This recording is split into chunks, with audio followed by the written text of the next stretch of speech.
Hi guys, welcome back to my channel. ഇന്ന് ഞാനിവിടെ ചെയ്യാൻ പോകുന്നത് ഒരു ബോട്ടിലാട്ടാണ്. ചിലവ് കുറഞ്ഞ രീതിയിൽ വളരെ എളുപ്പത്തിൽ ഈ ബോട്ടിലാട്ട് എങ്ങനെ ചെയ്തെടുക്കാമെന്ന് നോക്കാം. ഇവിടെ ഞാൻ വൈറ്റ് കളറും പിന്നെ ഒരു ഗ്രീൻ കളറും വൂളൻ ത്രെഡാണ് എടുത്തിരിക്കുന്നത്. ഇതിന് ക്രാഫ്റ്റ് ഷോപ്പിൽ ഇതിന് 10 രൂപ എന്തോ ഉള്ളൂ ഒരെണ്ണത്തിന്. അപ്പോൾ ഇത് 2 കളർ വാങ്ങിച്ചു കഴിഞ്ഞാൽ ഈ ബോട്ടിലാട്ട് ചെയ്തെടുക്കാം. ഇവിടെ ഞാനൊരു ഗ്ലാസ് ബോട്ടിൽ എടുത്തിട്ടുണ്ട്. ഈ ബോട്ടിലാട്ട് ചെയ്യാൻ ഗ്ലാസ് ബോട്ടിൽ തന്നെ വേണമെന്നൊന്നുമില്ല, ഒരു പ്ലാസ്റ്റിക് ബോട്ടിലായാലും മതി. ഇപ്പോൾ ഞാൻ ഗ്ലാസ് ബോട്ടിലാണ് ചെയ്യുന്നത്. ആദ്യം തന്നെ ഈ ത്രെഡ് രണ്ടും കൂടെ എടുത്തിട്ട് ഒന്ന് കെട്ടിക്കൊടുക്കാം.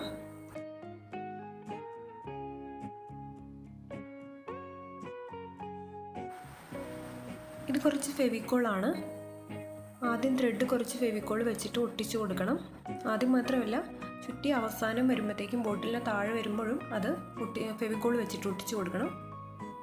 ആദ്യം ഒന്ന് ഒട്ടിച്ചു കൊടുത്തു കഴിഞ്ഞാൽ പിന്നെ പിരിച്ചിട്ട് ചുറ്റിയെടുക്കാം നമുക്ക്. പിന്നെ ഒട്ടിച്ചു കൊടുക്കണമെന്നില്ല.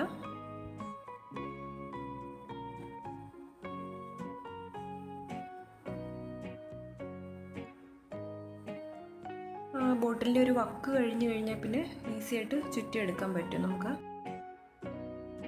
ആദ്യം കുറച്ച് പിരിച്ചു കൊടുത്തു കഴിഞ്ഞാൽ തനിയെ തന്നെ ആ ത്രെഡ് പിരിഞ്ഞു വരുന്നുണ്ട്.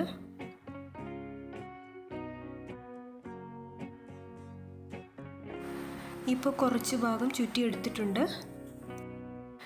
ഇത് ത്രെഡ് പിരിച്ചു കൊടുക്കുമ്പോൾ ചിലപ്പോൾ ഫ്രണ്ടിലേക്ക് പിരിഞ്ഞു വരും, ചിലപ്പം ബാക്കിലേക്കായിരിക്കും പിരിഞ്ഞു വരുന്നത്. അപ്പോൾ കുറച്ച് കൺഫ്യൂഷൻ വരും. കുഴപ്പമില്ല, ഏത് വശത്തേക്കാണോ പിരിഞ്ഞു പോകുന്നത് ആ വശത്തേക്ക് തന്നെ അങ്ങ് പിരിച്ചു കൊടുത്താൽ മതി. മാറുവാണെങ്കിൽ തിരിച്ചും പിരിച്ചു കൊടുക്കാം, അതിന് കുഴപ്പമില്ല. ഇടയ്ക്കിടയ്ക്ക് ഇങ്ങനെ ബാക്കിലേക്കും ഫ്രണ്ടിലേക്കും മാറി മാറി പിരിഞ്ഞു വരുന്നുണ്ട്. ഗ്യാപ്പില്ലാതെ തന്നെ ചുറ്റിയെടുക്കാൻ ശ്രദ്ധിക്കണം. ഗ്യാപ്പ് വന്നു കഴിഞ്ഞാൽ ഈ ചുറ്റി കഴിഞ്ഞിരിക്കുന്ന ത്രെഡിൽ പിടിച്ചിട്ട് മുകളിലേക്കൊന്ന് പുഷ് ചെയ്ത് കൊടുത്താൽ മതി. ഇപ്പോൾ കഴിയാറായിട്ടുണ്ട്. ഇനി ഇതിൻ്റെ അടിയിലത്തെ ലെയർ 1-2 ലെയർ ഫെവിക്കോൾ വെച്ചിട്ട് ഒട്ടിച്ചു കൊടുക്കണം. ഫെവിക്കോളോ അല്ലെങ്കിൽ ഗ്ലൂഗണ്ണോ എന്തെങ്കിലും വെച്ചിട്ട് ഒട്ടിച്ചു കൊടുക്കാം.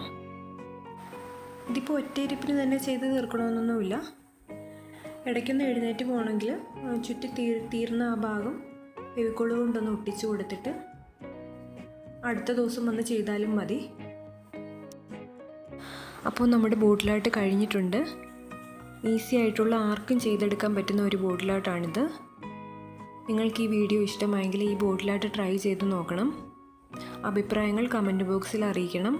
അതുപോലെ തന്നെ എൻ്റെ ചാനൽ സബ്സ്ക്രൈബ് ചെയ്യണം, വീഡിയോ ഷെയർ ചെയ്യണം, ലൈക്ക് ചെയ്യണം.